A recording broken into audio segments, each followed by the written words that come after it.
안녕하세요. 당도서관 코너의 한의사 이혜민입니다. 이번 영상에서 리뷰할 책은 갱년기 직접 겪어봤어? 라는 제목의 책인데요. 당뇨 채널에 갑자기 갱년기 내용이라니 어색할 수도 있는데요. 사실 여자들의 경우 30, 40대에는 당뇨 발병이 적은 편인데 갱년기를 겪고 나면 당뇨 발병률이 확 높아집니다. 바로 호르몬 변화 때문인데요.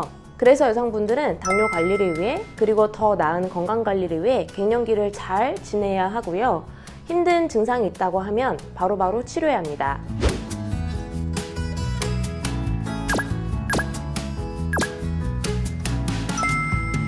갱년기는 병이라고 볼 수 있을까요? 책에서 저자는 폐경은 질병이 아니다. 의무를 다한 여성에게 더 이상 중요하지 않은 호르몬이 줄어드는 지극히 자연스러운 과정이다 라고 설명하는데요. 사실 갱년기는 여자라면 누구나 평생 한 번쯤은 겪는 증상이기 때문에 병이라고 볼 수 없고요. 이를 억지로 막을 필요도 없습니다. 다만 그 증상이 너무 불편하다면 치료하는 게 좋겠죠. 질병관리본부의 자료에 따르면 폐경기에 접어든 여성들이 많이 겪는 증상이 몇 가지 있다고 하는데요.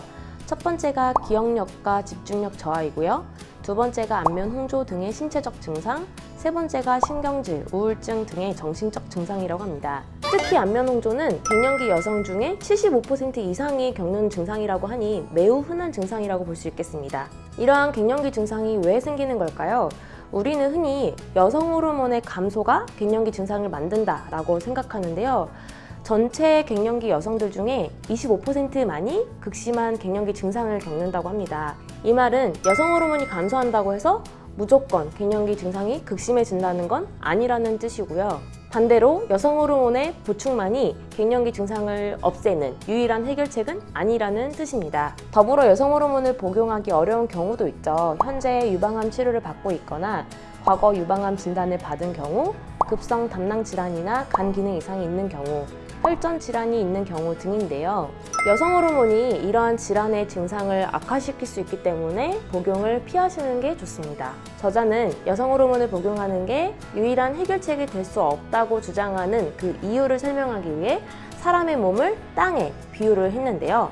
햇볕과 땅이 있다고 합시다. 햇볕이 계속 내리쬐어 땅의 물기를 증발시키게 되면 표면만 마르는 땅이 있고 중간까지 마르는 땅, 밑바닥까지 파슬파슬 마르는 땅이 있습니다. 계속 해가 내리쬐면 땅이 갈라지면서 지열이 올라오고 태양열과 합쳐져서 이글이글 타는 열이 지상을 돌게 됩니다. 여기서 땅이 함유하고 있는 물의 양을 우리 몸에서의 진액의 양, 태양의 열은 우리 몸에서의 노화, 스트레스 등 에너지 소모로 발생하는 열, 그리고 지상의 열을 우리 몸에서의 갱년기의 열감, 건조증 등의 증상으로 이해하면 됩니다. 이를 생각하면 갱년기 초반에는 위쪽에 치솟은 열감으로 인한 땀, 건조, 피로 등을 호소하는 정도인데요. 시간이 지나면 두통, 관절통, 불면 우울 등의 증상이 더해지고 더 심해지면 공황장애까지 앓는 일련의 과정을 이해할 수 있습니다. 저자는 이러한 갱년기 증상을 완화시킬 수 있는 몇 가지 생활 습관을 알려주었는데요. 규칙적인 생활하기, 일정한 시간에 식사하고 식사 시간을 25분 이상 갖기, 골다공증 예방을 위해 햇볕 받으며 걷기, 일찍 잠자리 들기 등입니다. 갱년기로 고생하는 여성분들이 있다면 방금 말씀드린 생활 습관 꼭 실천해 보시길 바랍니다. 갱년기 때 일어나는 호르몬 변화가 당뇨를 더 악화시킬 수 있기 때문에 갱년기와 당뇨 두 가지를 모두 가지고 계시는 분이 있다면 생활 습관을 더욱 철저하게 교정하고 그리고 더 철저한 치료를 받는 게 좋겠습니다. 그럼 다음 건강서적 리뷰 영상에서 뵙겠습니다. 감사합니다.